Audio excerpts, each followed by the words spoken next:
Alright, welcome back everyone to Darkest Dungeon. We're gonna do another run into the dungeon. This time we're gonna be taking on the Mad Prophet. We're gonna make sure that we have enough supplies this time to jump into the dungeon. Not have to worry about dying again. I think I'm a little over prepared here now, but that's okay. Better to be over prepared, I guess, than to not.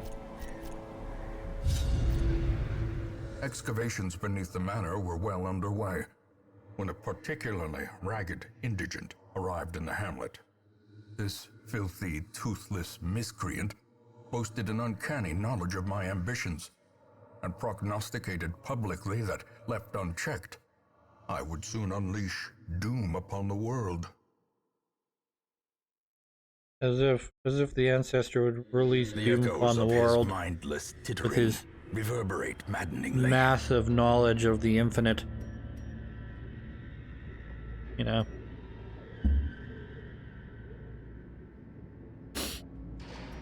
I've been doing some wiki dives in the meantime, discovered that the bosses tend to be you found at the farthest location away from you.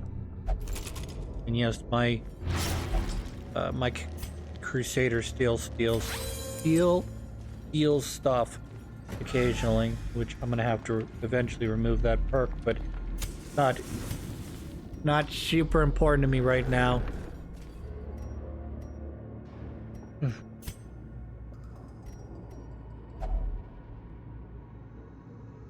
Gonna have to use the other one.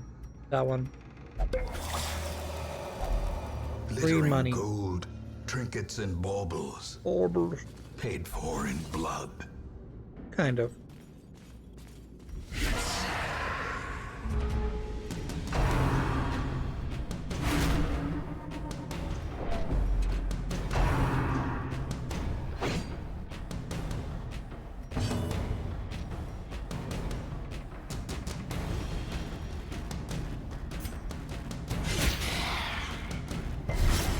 A brilliant confluence of skill and purpose.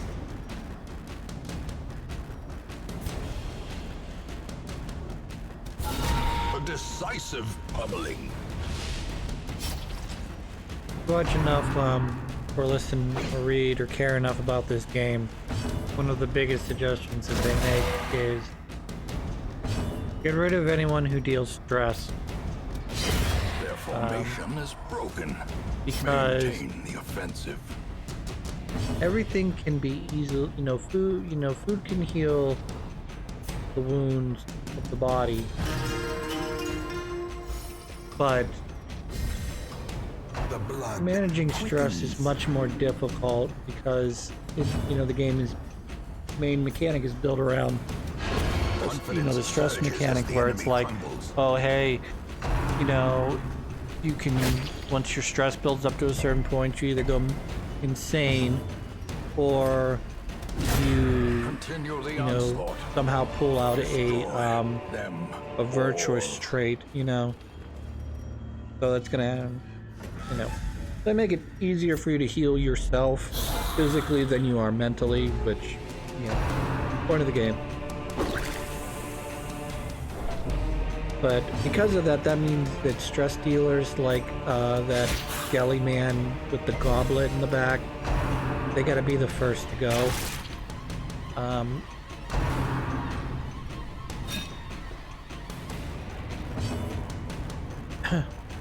Like I got two different levels of sword skeleton in the front here, because I've got one with a club and one with a sword. I'm guessing these are two different levels. Either that or just two different designs of the same level. Okay, yeah, they are. They're just the same.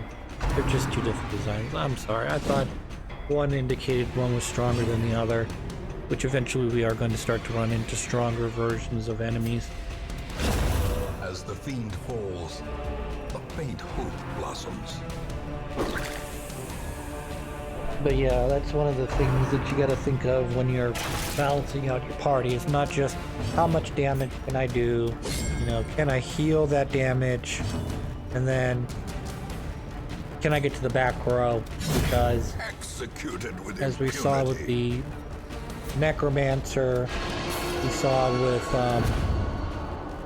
you know, obviously these guys, they like to put the stress dealers at the very back of the party. Obliterated.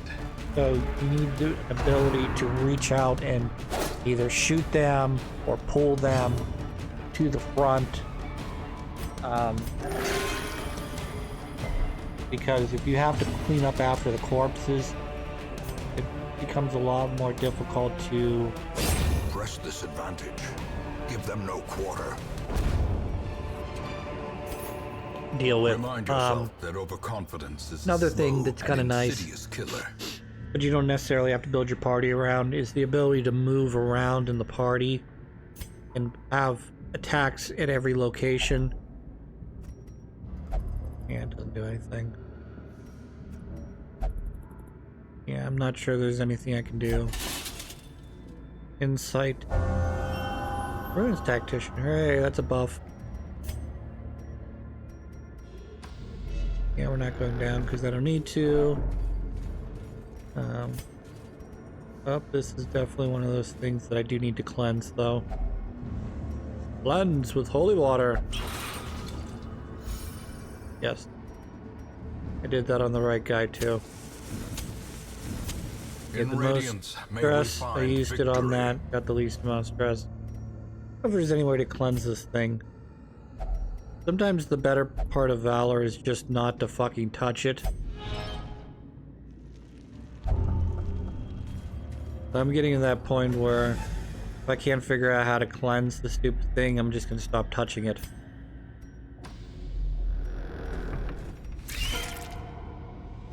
Yes. Randomly, we have big piles of dirt that you have to clean. I don't know what to do. Kinda want to do nothing.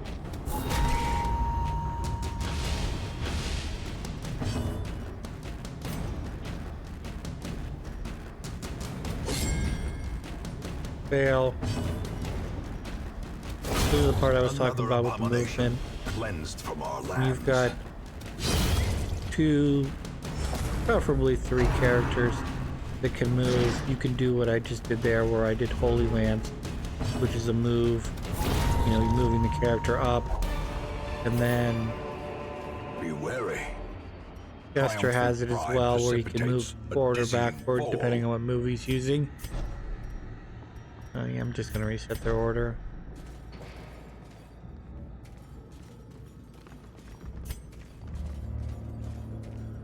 Not doing too bad on this run. Still got a okay amount of, well, still got a decent amount of floors we gotta cover, some of which are gonna have boss battle, I mean, regular battles. Yeah, you more than the the tempting goblet needs to go away. Need the GTFO.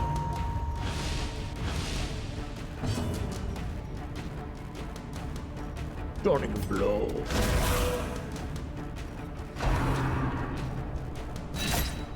It was a graveyard smash. Jerk stab. And you need to die as quickly as possible. The nice to be able to add, but you didn't. No bleeding for you, said the game. Accusation.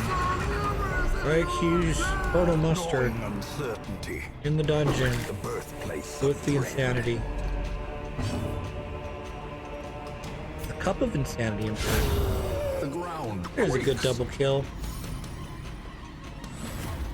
Now I can do this, which is just a regular old mac and grab.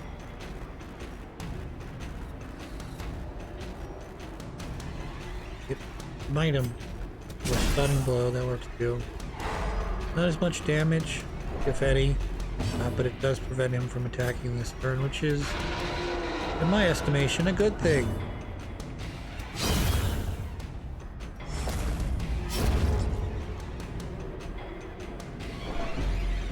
Clean out Dum Dum here. Good on health right now. Let's go. Tap. Dead. These nightmarish creatures can be felled. They can be Also, I don't know what to do about these journal entries. On the one hand, I don't want to carry them because they take up a slot apiece. On the other hand, I'm thinking that they're useful for something. I'm not sure. I gotta take a look at the wiki again on that. There's so many hidden mechanics in this game that, like, your options are play for 1,000 hours to learn the game inside out, or do a wiki dive, I guess. Or I guess if you were more observant, you could probably go, okay, I'm picking up a journal entry. I'm gonna hold on to this journal entry. Let me see where this leads me. Did it give me anything? And even then, it'd probably be like a bit of a crapshoot.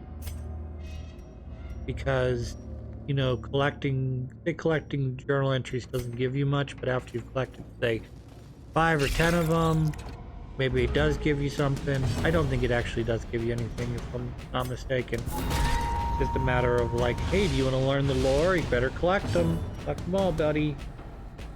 But is there like the most low level of priority items? It's like, because you want money, and you want relics, and because money makes your guys stronger and lets you heal them, and relics let you upgrade shit, and yeah.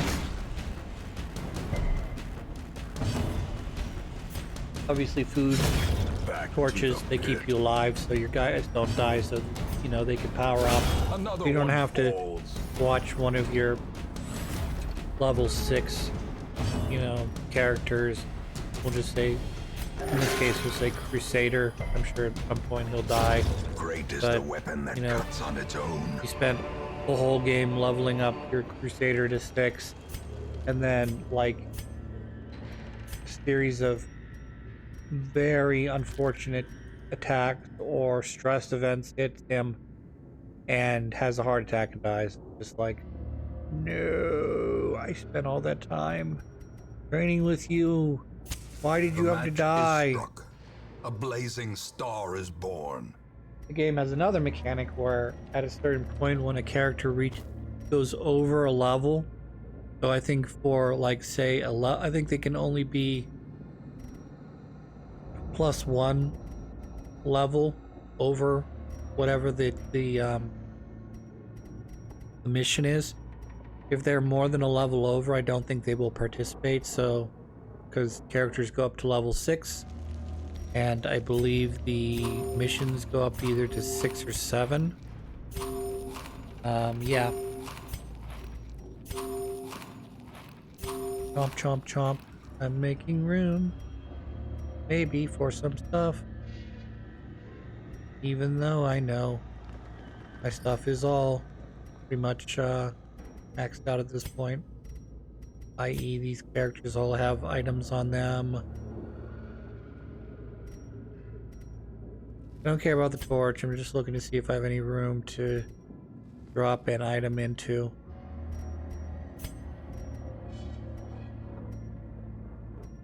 Did I check my Helion? I think I did. Doesn't matter. It's kind of a common item anyway, so I'm gonna run into it again, whether in a trinket shop or in another run. Fuck you. Fuck you.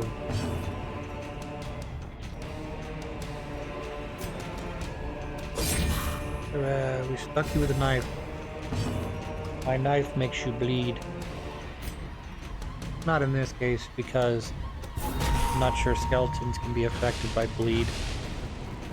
Well, maybe I should just look at the thing. Yeah, they are 200% protected against bleed. Yeah, the little resistances are down there. Anything that's 200% means that basically, if you use that move and you crit, I believe you get a times 2% chance to work on them. So basically, if you're at 100% bleed and you crit, it's still not going to cause them to bleed because they got 200% resistance to it. You can do everything else. Stun, blight, debuff, move not so much, but I wouldn't imagine move being something that would occur frequently.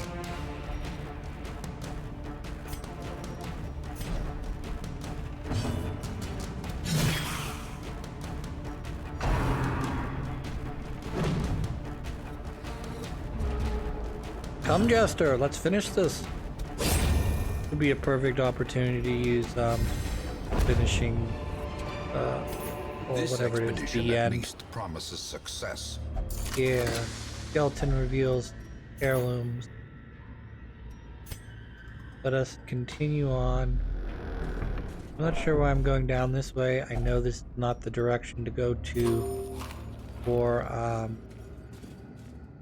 I don't have anything to cleanse this with. A fortune Fine. waiting to be spent.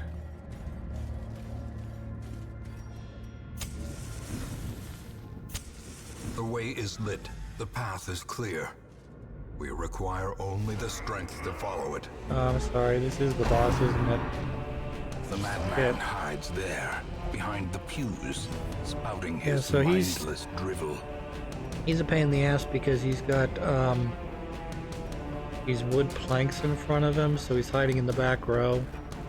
Kind of like the necromancer, but kind of worse than even that, because in addition to these pews taking tons of damage, I don't think that's gonna work.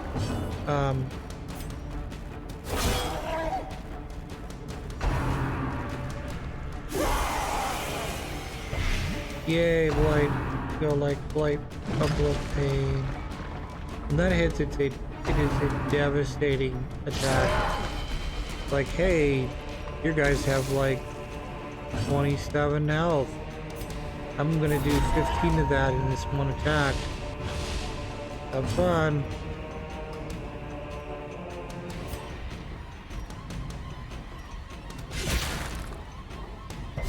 Yay. Eventually. 32 is great. That was some good damage there.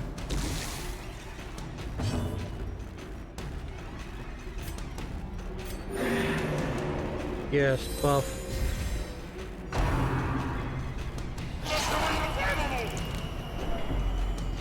Kill them all.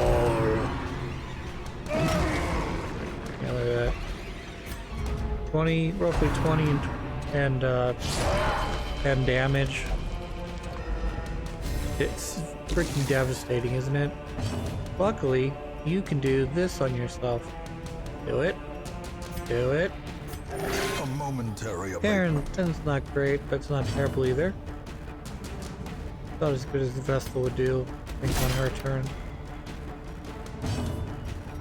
But I want that occult level of healing, you know, where you're rolling the dice between 1 and 20 health points being added back to your pool. Stop throwing bricks at me. Not nice. Alright, let's do this. Our turn. Our turn right now. That's right, bitch. I put a debuff on you.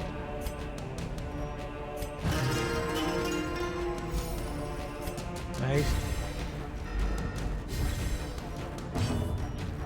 Sun's dead. You know, fuse. Good. She does not like being called a non-Christian apparently, so died. So one took 8 damage from my rebuke. And now the true test. Hold fast. You can see the game is Or trying to expire. step up some of the difficulty here because I've got 2 people on death's door. Luckily neither one of them died there. I don't know if they could die, but I'm glad they did.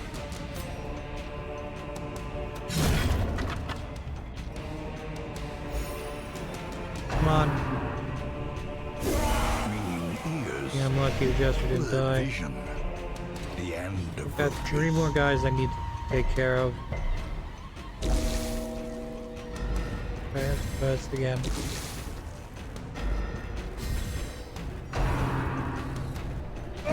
Survival is a tenuous proposition Ugh. in this sprawling. I hate when that happens. Think you're doing all well and shit, and then all of a sudden your guys die, and you're like, fuck. Like I said, we're gonna keep going. He's mostly dead already. If I can just keep dealing damage to him, I think would be, I'm gonna stay good to go, but I'm starting to wonder.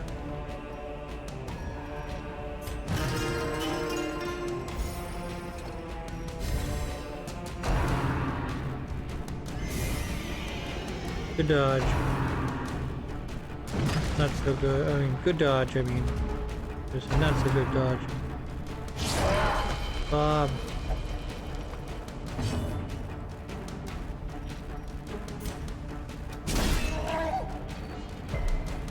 I resisted it. That's annoying.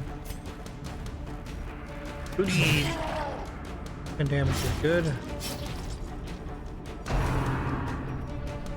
Think about maybe moving up my jester to do a grand finale on him.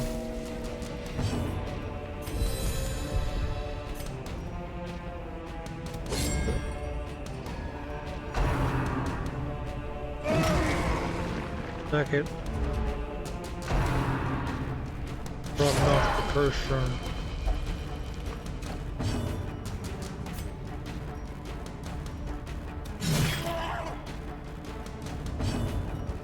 Alright, we're getting close now. Like 1 or 2 more hits plus bleed. In life, his claims to Yay. recognition were dubious at best. In death, they are ridiculous. Yeah, let's take all this bullshit. Of course, my fucking, what's it called died, so I have to make room for all this crap. Arms and such.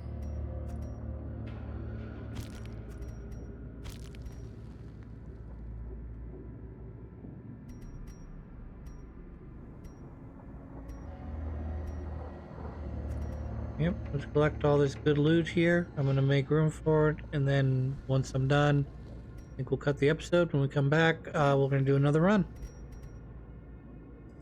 Until then, I hope you guys have a good one.